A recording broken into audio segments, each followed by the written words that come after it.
ओम नमो भगवते वासुदेवाय।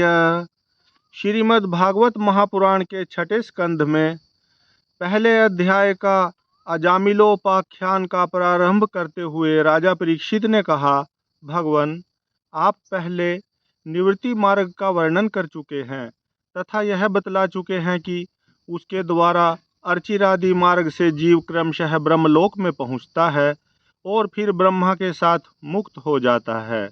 मुनिवर, इसके सिवा आपने उस प्रवृत्ति मार्ग का भी भली भांति वर्णन किया है, जिससे त्रिगुणमय स्वर्ग आदि लोकों की प्राप्ति होती है और प्रकृति का संबंध न छूटने के कारण जीवों को बार बार जन्म मृत्यु के चक्कर में आना पड़ता है। आपने यह भी बतलाया कि अधर्म करने से अनेक नरकों की प्राप्ति होती है और उनका विस्तार से वर्णन भी किया। आपने उस प्रथम मनवंतर का वर्णन किया जिसके अधिपति स्वयंभू मनु थे, साथ ही प्रियव्रत और उत्तानपाद के वंशों का तथा चरित्रों का एवं द्वीप, वर्ष, समुद्र, पर्वत, नदी, उद्यान और विभिन्न द्वीपों के वृक्षों का भी निरूपण किया। भूमंडल की स्थिति, उसके द्वीप वर्ष आदि विभाग, उनके लक्षण तथा परिमाण, नक्षत्रों की स्थिति, अतल वितल आदि भू विवर और भगवान ने इन सब की जिस प्रकार सृष्टि की उसका वर्णन भी सुनाया। महाभाग, अब मैं वह उपाय जानना चाहता हूँ जिसके अनुष्ठान से मनुष्यों को अनेकानेक भयंकर यातनाओं से पूर्ण नरकों में न जाना पड़े। आप कृपा करके उसका उपदेश कीजिए। श्री सुखदेव जी ने कहा, मनुष्य मन, वाणी और शरीर से पाप करता है। यदि वह उन पापों का इसी जन्म में प्रायश्चित न कर ले तो मरने के बाद उसे अवश्य ही उन भयंकर यातनापूर्ण नरकों में जाना पड़ता है जिनका वर्णन मैंने तुम्हें सुनाया है। इसलिए बड़ी सावधानी और सजगता के साथ रोग एवं मृत्यु के पहले ही शीघ्र से शीघ्र पापों की गुरुता और लघुता पर विचार करके उनका प्रायश्चित कर डालना चाहिए। जैसे मर्मज्ञ चिकित्सक रोगों का कारण और उनकी गुरुता लघुता जानकर झटपट उनकी चिकित्सा कर डालता है। राजा परीक्षित ने पूछा, भगवान, मनुष्य राजदंड, समाजदंड आदि लौकिक और शास्त्रोक्त नरक गमन आदि पारलौकिक कष्टों से यह जानकर भी कि पाप उसका शत्रु है, पाप वासनाओं से विवश होकर बार बार वैसे ही कर्मों में प्रवृत्त हो जाता है। ऐसी अवस्था में उसके पापों का प्रायश्चित कैसे संभव है? मनुष्य कभी तो प्रायश्चित आदि के द्वारा पापों से छुटकारा पा लेता है, कभी फिर उन्हें ही करने लगता है। ऐसी स्थिति में मैं समझता हूँ कि जैसे स्नान करने के बाद धूल डाल लेने के कारण हाथी का स्नान व्यर्थ हो जाता है, वैसे ही मनुष्य का प्रायश्चित करना भी व्यर्थ ही है। श्री सुखदेव जी ने कहा, वस्तुतः कर्म के द्वारा ही कर्म का निर्बीज नाश नहीं होता, क्योंकि कर्म का अधिकारी अज्ञानी है। अज्ञान रहते पाप वासनाएं सर्वथा नहीं मिट सकती। इसलिए सच्चा प्रायश्चित तो तत्व ज्ञान ही है। जो पुरुष केवल सुपथ्य का ही सेवन करता है उसे रोग अपने वश में नहीं कर सकते। वैसे ही परीक्षित, जो पुरुष नियमों का पालन करता है वह धीरे धीरे पाप वासनाओं से मुक्त हो कल्याणप्रद तत्व ज्ञान प्राप्त करने में समर्थ होता है। जैसे बांसों के झुरमुट में लगी आग बांसों को जला डालती है, वैसे ही धर्मज्ञ और श्रद्धावान धीर पुरुष तपस्या, ब्रह्मचर्य, इंद्रिय दमन, मन की स्थिरता, दान, सत्य, बाहर भीतर की पवित्रता तथा यम एवं नियम, इन 9 साधनों से मन, वाणी और शरीर द्वारा किए गए बड़े से बड़े पापों को भी नष्ट कर देते हैं। भगवान की शरण में रहने वाले भक्तजन जो बिरले ही होते हैं, केवल भक्ति के द्वारा अपने सारे पापों को उसी प्रकार भस्म कर देते हैं जैसे सूर्य कोहरे को। परीक्षित, पापी पुरुष की जैसी शुद्धि भगवान को आत्मसमर्पण करने से और उनके भक्तों का सेवन करने से होती है, वैसी तपस्या आदि के द्वारा नहीं होती। जगत में यह भक्ति का पंथ ही सर्वश्रेष्ठ, भय रहित और कल्याण स्वरूप है, क्योंकि इस मार्ग पर भगवत परायण सुशील साधुजन चलते हैं। परीक्षित, जैसे शराब से भरे घड़े घड़े को नदियां पवित्र नहीं कर सकती, वैसे ही बड़े बड़े प्रायश्चित बार बार किए जाने पर भी भगवत द्विमुख मनुष्य को पवित्र करने में असमर्थ है। जिन्होंने अपने भगवत गुणानुरागी मन मधुकर को भगवान श्री कृष्ण के चरणारविंद मकरंद का एक बार पान करा दिया, उन्होंने सारे प्रायश्चित कर लिए। वे स्वप्न में भी यमराज और उनके पाशधारी दूतों को नहीं देखते, फिर नरक की तो बात ही क्या है। परीक्षित, इस विषय में महात्मा लोग एक प्राचीन इतिहास कहा करते हैं। उसमें भगवान विष्णु और यमराज के दूतों का संवाद है। तुम मुझसे उसे सुनो।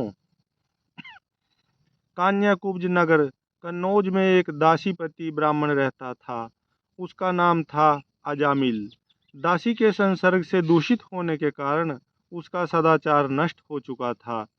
वह पतित कभी बटोहियों को बांधकर उन्हें लूट लेता, कभी लोगों को जुए के छल से हरा देता, किसी का धन धोखाधड़ी से ले लेता तो किसी का चुरा लेता। इस प्रकार अत्यंत निंदनीय वृत्ति का आश्रय लेकर वह अपने कुटुंब का पेट भरता था और दूसरे प्राणियों को बहुत ही सताता था। परीक्षित, इसी प्रकार वह वहां रहकर दासी के बच्चों का लालन पालन करता रहा। इस प्रकार उसकी आयु का बहुत बड़ा भाग 88 वर्ष बीत गया। बूढ़े अजामिल के 10 पुत्र थे। उनमें सबसे छोटे का नाम था नारायण। माँ बाप उससे बहुत प्यार करते थे। वृद्ध अजामिल ने अत्यंत मोह के कारण अपना संपूर्ण हृदय अपने बच्चे नारायण को सौंप दिया था। वह अपने बच्चे की तोतली बोली सुन सुनकर तथा बाल सुलभ खेल देख देख कर फूला नहीं समाता था। अजामिल बालक के स्नेह बंधन में बंध गया था। जब वह खाता तब उसे भी खिलाता, जब पानी पीता तो उसे भी पिलाता। इस प्रकार वह अतिशय मूढ़ हो गया था। उसे इस बात का पता ही न चला कि मृत्यु मेरे सिर पर आ पहुंची है। वह मूर्ख इसी प्रकार अपना जीवन बिता रहा था कि मृत्यु का समय आ पहुंचा। अब वह अपने पुत्र बालक नारायण के संबंध में ही सोचने विचारने लगा। इतने में ही अजामिल ने देखा कि उसे ले जाने के लिए अत्यंत भयावने 3 यमदूत आए हैं। उनके हाथ में फांसी है, मुंह टेढ़े टेढ़े हैं और शरीर के रोएं खड़े हुए हैं। उस समय बालक नारायण वहां से कुछ दूरी पर खेल रहा था। यमदूतों को देखकर अजामिल अत्यंत व्याकुल हो गया और उसने बहुत ऊंचे स्वर से पुकारा, नारायण। भगवान के पार्षदों ने देखा कि यह मरते समय हमारे स्वामी भगवान नारायण का नाम ले रहा है, उनके नाम का कीर्तन कर रहा है। अतः वे बड़े वेग से झटपट वहां आ पहुँचे। उस समय यमराज के दूत दासीपति अजामिल के शरीर में से उसके सूक्ष्म शरीर को खींच रहे थे। विष्णु दूतों ने उन्हें बलपूर्वक रोक दिया। उनके रोकने पर यमराज के दूतों ने उनसे कहा, अरे धर्मराज की आज्ञा का निषेध करने वाले तुम लोग हो कौन? तुम किसके दूत हो? कहाँ से आए हो? और इसे ले जाने से हमें क्यों रोक रहे हो? क्या तुम लोग कोई देवता, उपदेवता अथवा सिद्ध श्रेष्ठ हो? हम देखते हैं कि तुम सब लोगों के नेत्र कमल दल के समान कोमलता से भरे हैं। तुम पीले पीले रेशमी वस्त्र पहने हो, तुम्हारे सिर पर मुकुट, कानों में कुंडल और गले में कमल के हार लहरा रहे हैं। सबकी नई अवस्था है, सुंदर सुंदर चार चार भुजाएं हैं। सभी के कर कमलों में धनुष, तरकस, तलवार, गदा, शंख, चक्र, कमल आदि सुशोभित हैं। तुम लोगों की अंग कांति से दिशाओं का अंधकार और प्राकृतिक प्रकाश भी दूर हो रहा है। हम यमराज के सेवक हैं, हमें तुम लोग क्यों रोक रहे हो? श्री सुखदेव जी कहते हैं, परीक्षित, जब यमदूतों ने इस प्रकार कहा तब भगवान नारायण के आज्ञाकारी पार्षदों ने हंसकर मेघ समान गंभीर वाणी से उनके प्रति यूं कहा। भगवान के पार्षदों ने कहा, यमदूतों, यदि तुम लोग सचमुच धर्मराज के आज्ञाकारी हो तो हमें धर्म का लक्षण और धर्म का तत्व सुनाओ। दंड किस प्रकार दिया जाता है? दंड का पात्र कौन है? मनुष्यों में सभी पापाचारी दंडनीय हैं अथवा उनमें से कुछ ही? यमदूतों ने कहा, वेदों ने जिन कर्मों का विधान किया है वे धर्म हैं, और जिनका निषेध किया है वे अधर्म हैं। वेद स्वयं भगवान के स्वरूप हैं। वे उनके स्वाभाविक श्वास प्रश्वास एवं स्वयं प्रकाश ज्ञान है, ऐसा हमने सुना है। जगत के रजों में, सत्व में और तमों में सभी पदार्थ, सभी प्राणी अपने परम आश्रय भगवान में ही स्थित रहते हैं। वेद ही उनके गुण, नाम, कर्म और रूप आदि के अनुसार उनका यथोचित विभाजन करते हैं। जीव शरीर अथवा मनोवृत्तियों से जितने कर्म करता है उसके साक्षी रहते हैं सूर्य, अग्नि, आकाश, वायु, इंद्रियां, चंद्रमा, संध्या, रात, दिन, दिशाएं, जल, पृथ्वी, काल और धर्म। इनके द्वारा अधर्म का पता चल जाता है और तब दंड के पात्र का निर्णय होता है। पाप कर्म करने वाले सभी मनुष्य अपने अपने कर्मों के अनुसार दंडनीय होते हैं। निष्पाप पुरुषों, जो प्राणी कर्म करते हैं उनका गुणों से संबंध रहता ही है, इसलिए सभी से कुछ पाप और कुछ पुण्य होते ही हैं, और देहवान होकर कोई भी पुरुष कर्म किए बिना रह ही नहीं सकता। इस लोक में जो मनुष्य जिस प्रकार का और जितना अधर्म या धर्म करता है वह परलोक में उसका उतना ही वैसा ही फल भोगता है। देव शिरोमणियों, सत्व, रज और तम, इन तीन गुणों के भेद के कारण इस लोक में भी तीन प्रकार के प्राणी दिख पड़ते हैं, पुण्यात्मा, पापात्मा और पुण्य पाप दोनों से युक्त, अथवा सुखी दुखी और सुख दुख दोनों से युक्त। वैसे ही परलोक में भी उनकी त्रिविधता का अनुमान किया जाता है। वर्तमान समय ही भूत और भविष्य का अनुमान करा देता है। वैसे ही वर्तमान जन्म के पाप पुण्य भी भूत और भविष्य जन्मों के पाप पुण्य का अनुमान करा देते हैं। हमारे स्वामी अजन्मा भगवान सर्वज्ञ यमराज सबके अंतःकरणों में ही विराजमान हैं, इसलिए वे अपने मन से ही सबके पूर्व रूपों को देख लेते हैं। वे साथ ही उनके भावी स्वरूप का भी विचार कर लेते हैं।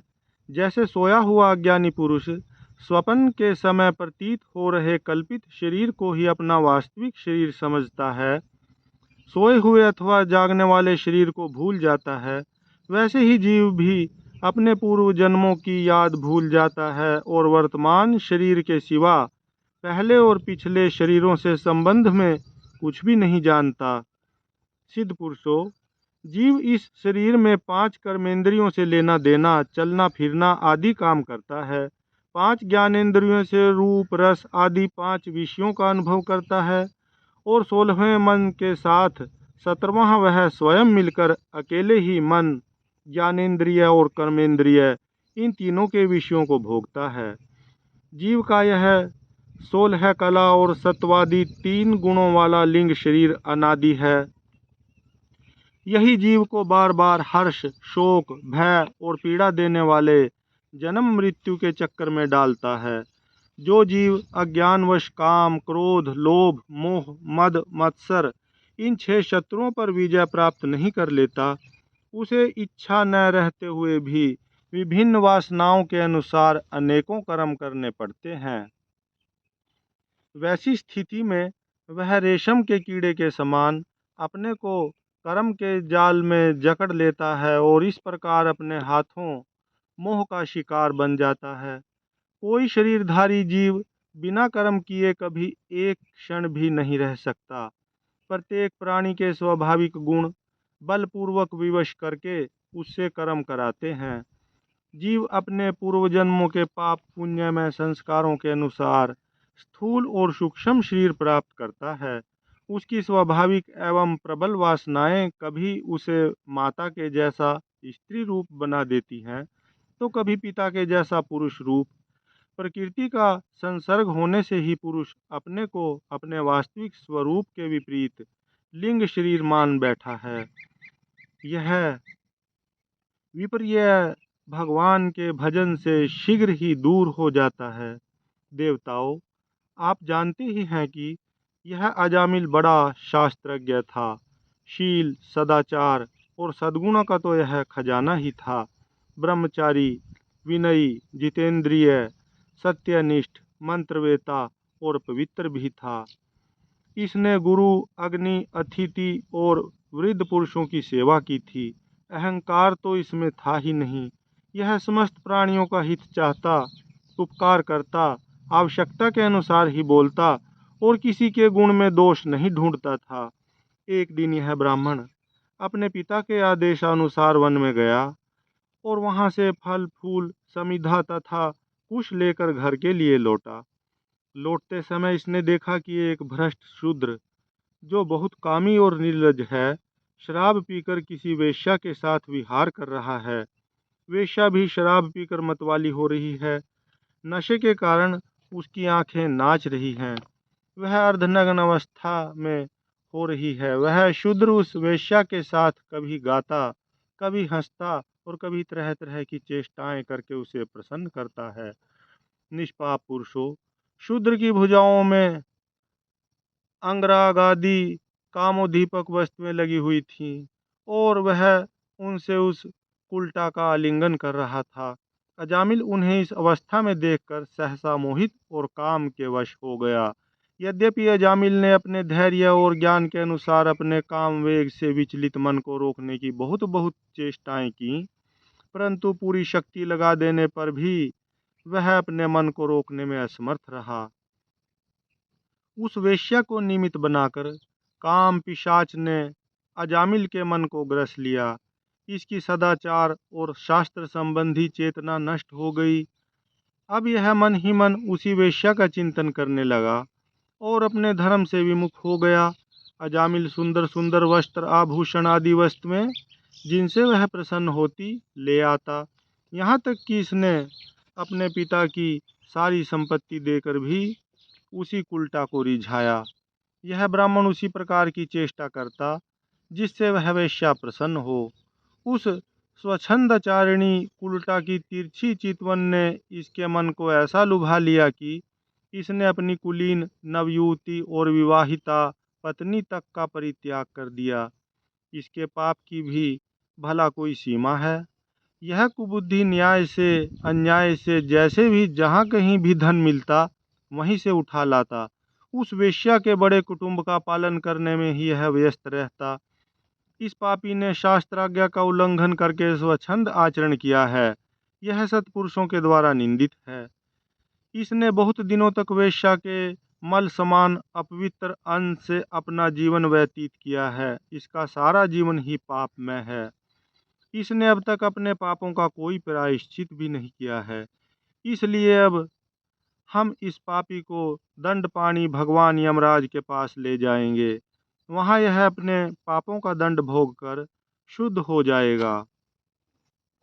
विष्णु दूतों द्वारा भागवत धर्म निरूपण और अजामिल का परम धाम गमन, इसकी कथा सुनाते हुए श्री सुखदेव जी आगे कहते हैं, परीक्षित, भगवान के नीति निपुण एवं धर्म का मर्म जानने वाले पार्षदों ने यमदूतों का यह अभिभाषण सुनकर उनसे इस प्रकार कहा।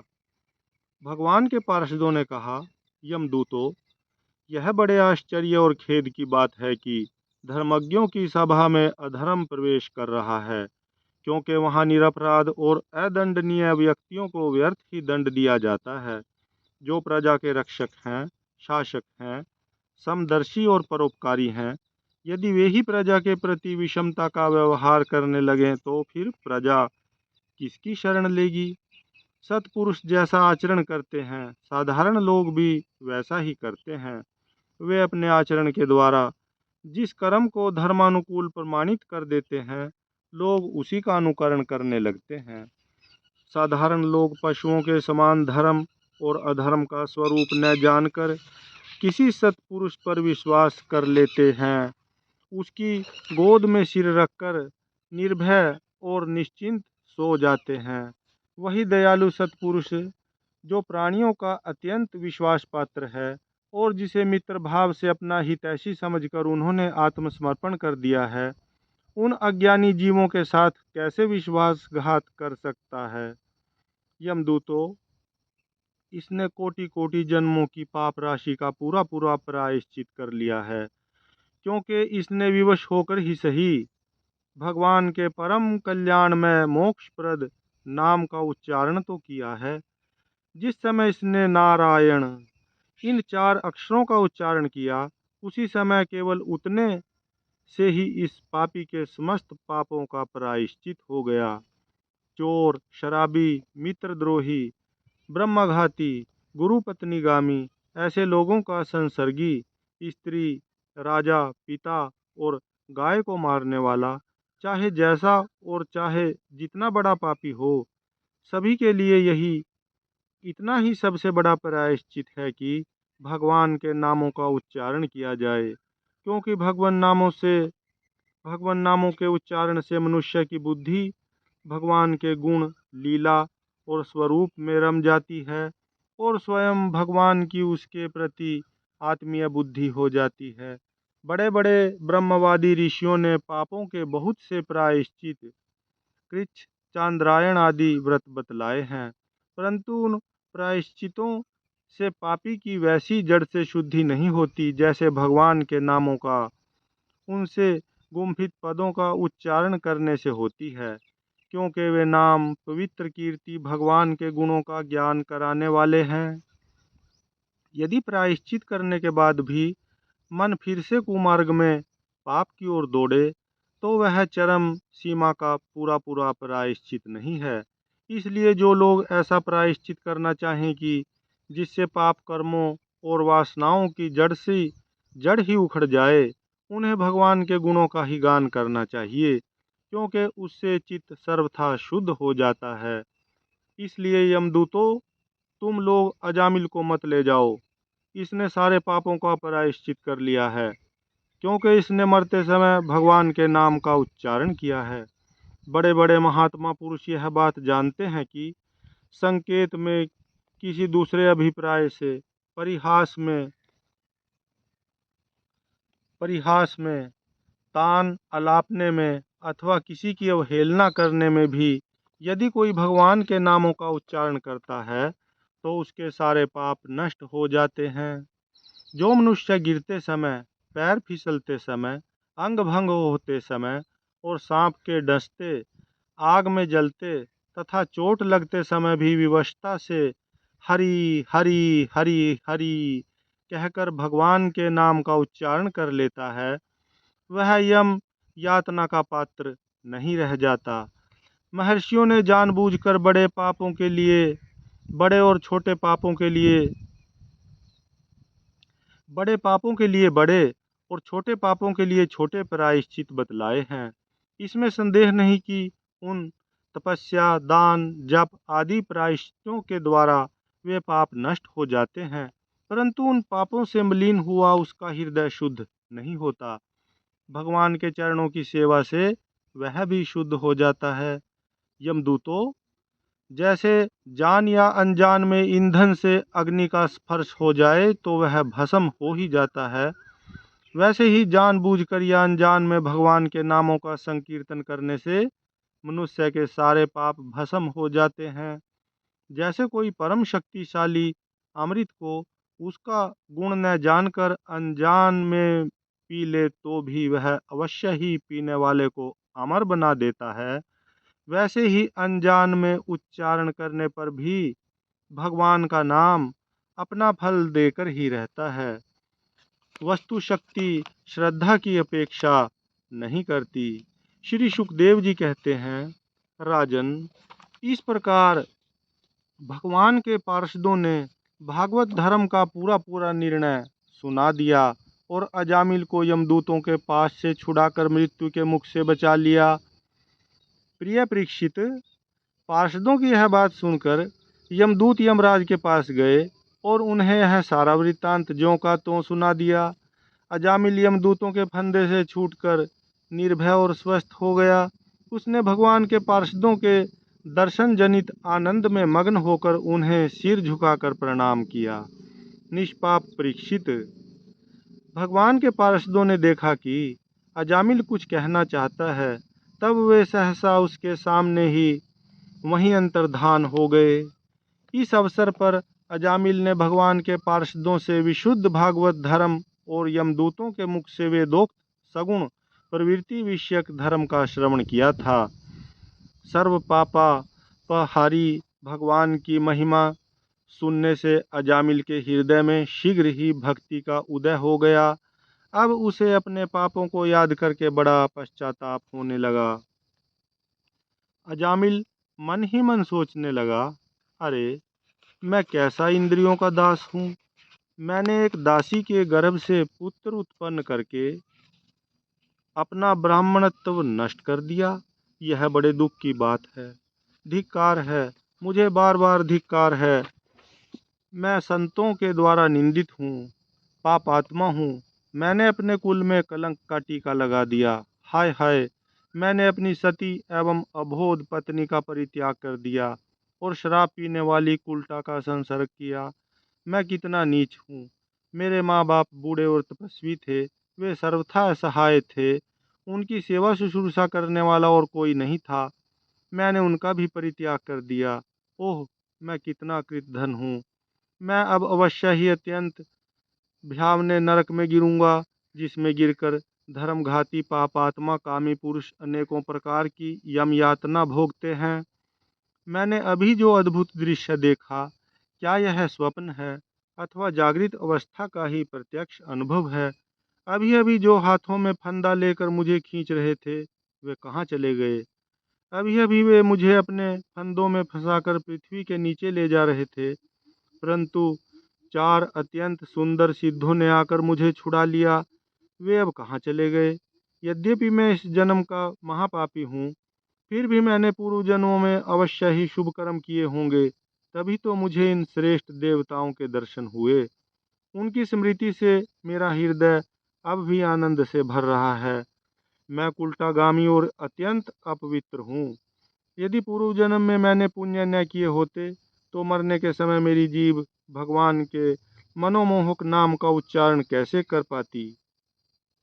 कहाँ तो मैं महाकपटी, पापी, निर्लज और ब्रह्म तेज को नष्ट करने वाला, तथा कहाँ भगवान का वह परम मंगलमय नारायण नाम। सचमुच मैं तो कृतार्थ हो गया। अब मैं अपने मन, इंद्रिय और प्राणों को वश में करके ऐसा प्रयत्न करूंगा कि फिर अपने को घोर अंधकार में नरक में न डालूं। अज्ञानवश मैंने अपने शरीर को मैंने अपने को शरीर समझकर उसके लिए बड़ी बड़ी कामनाएं की और उनकी पूर्ति के लिए अनेकों कर्म किए। उन्हीं का फल है यह बंधन। अब मैं इसे काट कर समस्त प्राणियों का हित करूंगा, वासनाओं को शांत कर दूंगा, सबसे मित्रता का व्यवहार करूंगा, दुखियों पर दया करूंगा और पूरे संयम के साथ रहूंगा। भगवान की माया ने स्त्री का रूप धारण करके मुझ अधम को फांस लिया और क्रीड़ा मृग की भांति मुझे बहुत नाच नचाया। अब मैं अपने आप को उस माया से मुक्त करूंगा। मैंने सत्य वस्तु परमात्मा को पहचान लिया है, अतः अब मैं शरीर आदि में मैं तथा मेरे का भाव छोड़कर भगवान नाम के कीर्तन आदि से अपने मन को शुद्ध करूंगा और उसे भगवान में लगाऊंगा। श्री सुखदेव जी कहते हैं, परीक्षित, उन भगवान के पार्षद महात्माओं का केवल थोड़ी ही देर के लिए सत्संग हुआ था।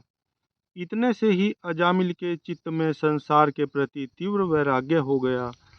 वे सबके संबंध और मोह को छोड़कर हरिद्वार चले गए।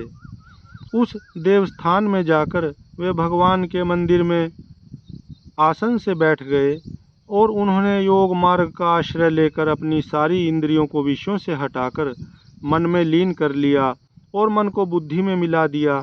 इसके बाद आत्मचिंतन के द्वारा उन्होंने बुद्धि को विषयों से पृथक कर लिया तथा भगवान के धाम अनुभव स्वरूप पर ब्रह्मा में जोड़ दिया।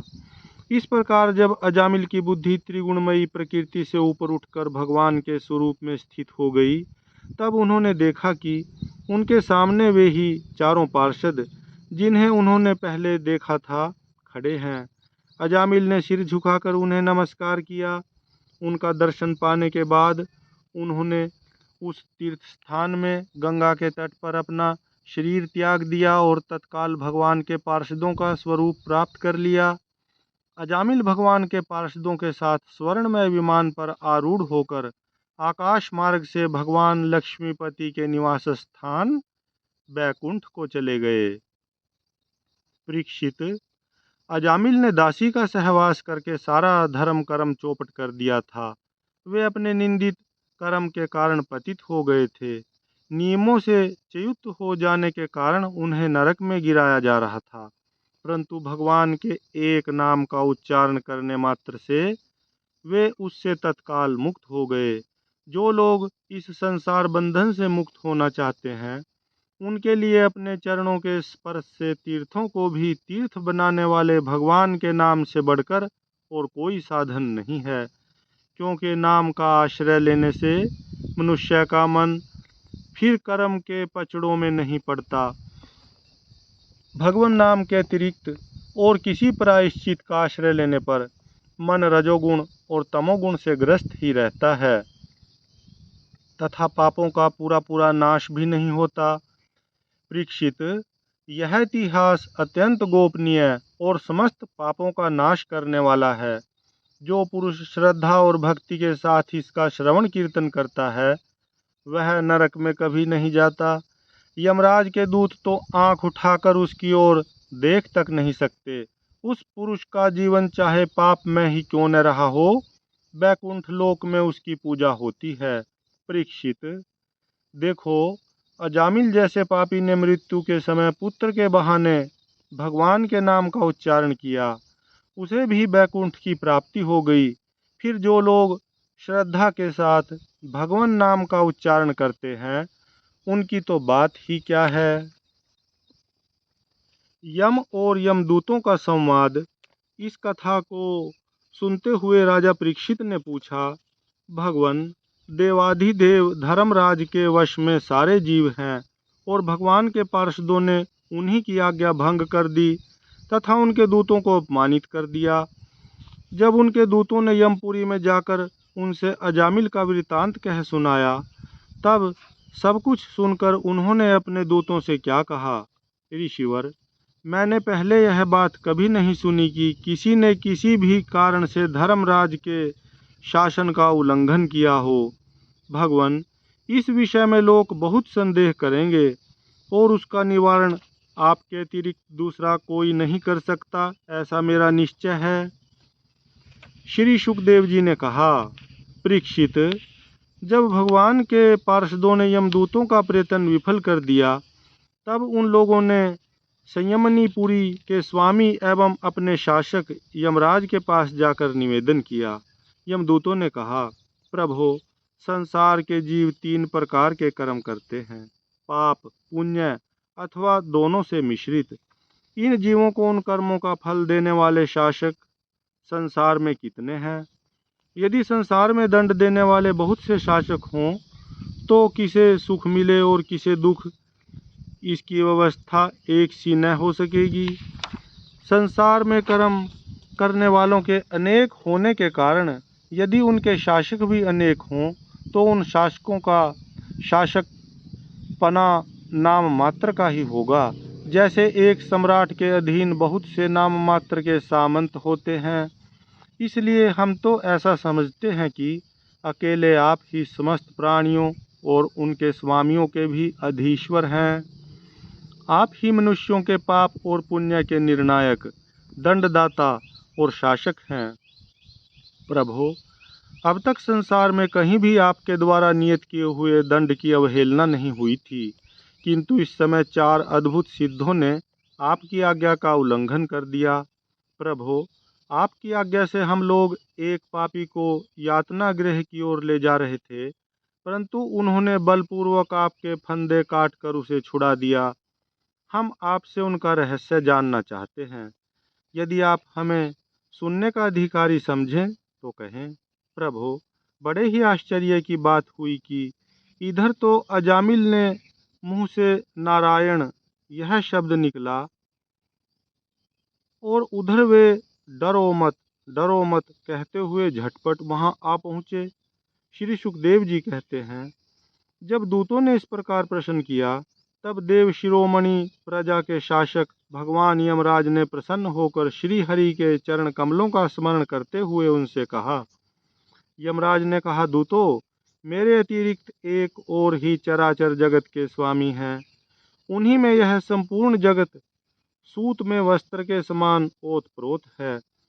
उन्हीं के अंश ब्रह्मा, विष्णु और शंकर इस जगत की उत्पत्ति, स्थिति तथा प्रलय करते हैं। उन्होंने इस सारे जगत को नथे हुए बैल के समान अपने अधीन कर रखा है।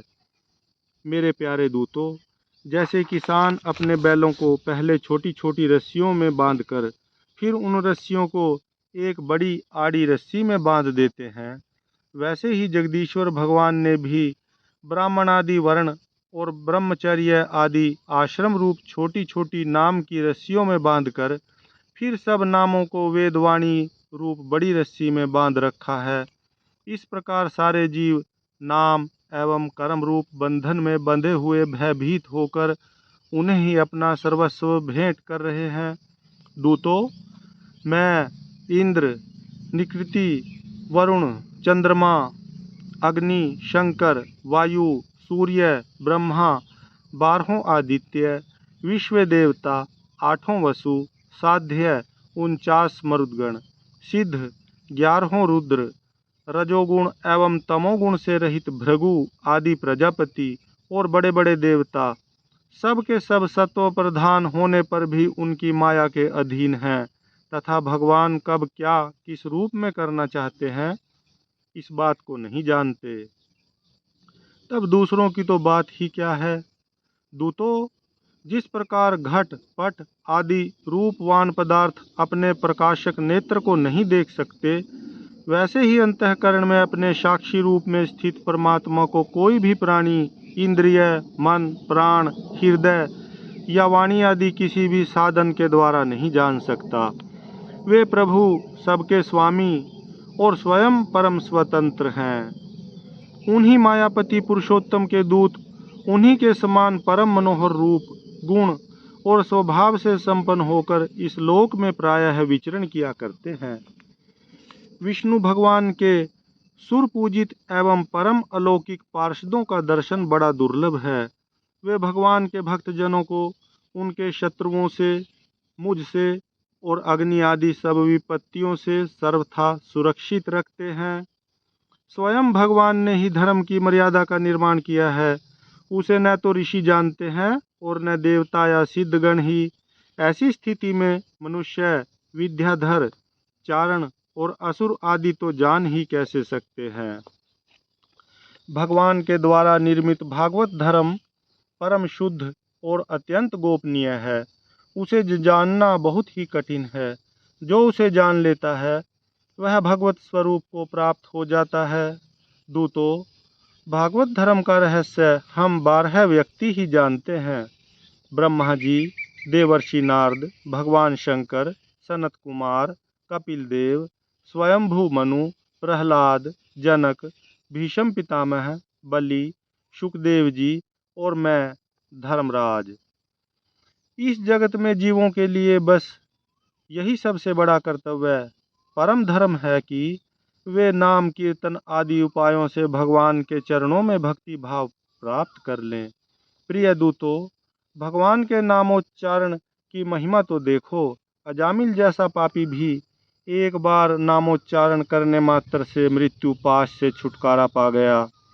भगवान के गुण, लीला और नामों का भली भांति कीर्तन मनुष्यों के पापों का सर्वथा विनाश कर दे, यह कोई उसका बहुत बड़ा फल नहीं है।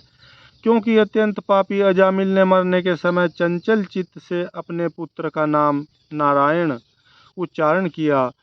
इस नामाभास मात्र से ही उसके सारे पाप तो क्षीण हो ही गए, मुक्ति की प्राप्ति भी हो गई। बड़े बड़े विद्वानों की बुद्धि कभी भगवान की माया से मोहित हो जाती है। वे कर्मों के मीठे मीठे फलों का वर्णन करने वाली अर्थवाद रूपिणी वेदवाणी में ही मोहित हो जाते हैं और यज्ञ याग आदि बड़े बड़े कर्मों में ही संलग्न रहते हैं तथा इस सुगमताति सुगम भगवान नाम की महिमा को नहीं जानते। यह कितने खेद की बात है। प्रिय दूतों, बुद्धिमान पुरुष ऐसा विचार कर भगवान अनंत में ही संपूर्ण अंतःकरण से अपना भक्ति भाव स्थापित करते हैं। वे मेरे दंड के पात्र नहीं हैं। पहली बात तो यह है कि वे पाप करते ही नहीं, परंतु यदि कदाचित संयोगवश कोई पाप बन भी जाए तो उसे भगवान का गुणगान तत्काल नष्ट कर देता है। जो समदर्शी साधु भगवान को ही अपना साध्य और साधन दोनों समझकर उन पर निर्भर हैं, बड़े बड़े देवता और सिद्ध उनके पवित्र चरित्रों का प्रेम से गान करते रहते हैं। मेरे दूतों, भगवान की गदा उनकी सदा रक्षा करती रहती है। उनके पास तुम लोग कभी भूल कर भी मत फटकना। उन्हें दंड देने की सामर्थ्य न हम में है और न साक्षात काल में ही। बड़े बड़े परमहंस दिव्य रस के लोभ से संपूर्ण जगत और शरीर आदि से भी अपनी अहमता ममता हटाकर अकिंचन होकर निरंतर भगवान मुकुंद के पादारविंद का मकरंद रस पान करते रहते हैं। जो दुष्ट उस दिव्य रस से विमुख हैं और नरक के दरवाजे घर गृहस्थी की तृष्णा का बोझा बांधकर उसे ढो रहे हैं, उन्हीं को मेरे पास बार बार लाया करो। जिनकी जीभ भगवान के गुणों और नामों का उच्चारण नहीं करती, जिनका चित्त उनके चरणार विंदों का चिंतन नहीं करता और जिनका सिर एक बार भी भगवान श्री कृष्ण के चरणों में नहीं झुकता, उन भगवत सेवा विमुख पापियों को ही मेरे पास लाया करो। आज मेरे दूतों ने भगवान के पार्षदों का अपराध करके स्वयं भगवान का ही तिरस्कार किया है। यह मेरा ही अपराध है। पुराण पुरुष भगवान नारायण हम लोगों का यह अपराध क्षमा करें। हम अज्ञानी होने पर भी उनके निज जन और उनकी आज्ञा पाने के लिए अंजलि बांधकर सदा उत्सुक रहते हैं। अतः परम महिमान्वित भगवान के लिए यही योग्य है कि वे क्षमा कर दें। वे उन सर्वांतर्यामी एक रस अनंत प्रभु को मैं उन सर्वांतर्यामी एक रस अनंत प्रभु को नमस्कार करता हूँ। श्री सुखदेव जी कहते हैं, परीक्षित, इसलिए तुम ऐसा समझ लो कि बड़े से बड़े पापों का सर्वोत्तम, अंतिम और पाप वासनाओं को भी निर्मूल कर डालने वाला प्रायश्चित यही है कि केवल भगवान के गुणों, लीलाओं और नामों का कीर्तन किया जाए। इसी से संसार का कल्याण हो सकता है। जो लोग बार बार भगवान के उदार और कृपापूर्ण चरित्रों का श्रवण कीर्तन करते हैं, उनके हृदय में प्रेममयी भक्ति का उदय हो जाता है। उस भक्ति से जैसी आत्मशुद्धि होती है, वैसी कृच्छ, चांद्रायण आदि व्रतों से नहीं होती। जो मनुष्य भगवान श्री कृष्ण चंद्र के चरणारविंद मकरंद रस का लोभी भ्रमर है, वह स्वभाव से ही माया के आपात्रम्य, दुखद और पहले से ही छोड़े हुए विषयों में फिर नहीं रमता। किंतु जो लोग उस दिव्य रस से विमुख हैं, कामनाओं ने जिनकी विवेक बुद्धि पर पानी फेर दिया है, वे अपने पापों का मार्जन करने के लिए पुनः प्रायश्चित रूप कर्म ही करते हैं। इससे होता यह है कि उनके कर्मों की वासना मिटती नहीं और वे फिर वैसे ही दोष कर बैठते हैं। परीक्षित, जब यमदूतों ने अपने स्वामी धर्मराज के मुख से इस प्रकार भगवान की महिमा सुनी और उसका स्मरण किया, तब उनके आश्चर्य की सीमा न रही। तभी से वे धर्मराज की बात पर विश्वास करके अपने नाश की आशंका से भगवान के आश्रित भक्तों के पास नहीं जाते, और तो क्या, वे उनकी ओर आंख उठाकर देखने में भी डरते हैं। प्रिय परीक्षित, यह इतिहास परम गोपनीय, अत्यंत रहस्यमय मल्य पर्वत पर विराजमान भगवान अगस्त्य जी ने श्री हरि की पूजा करते समय मुझे यह सुनाया था। हरि ओम तत्सत, हरि ओम तत्सत, हरि ओम तत्सत। ओम नमो भगवते वासुदेवाय। ओम नमो भगवते वासुदेवाय।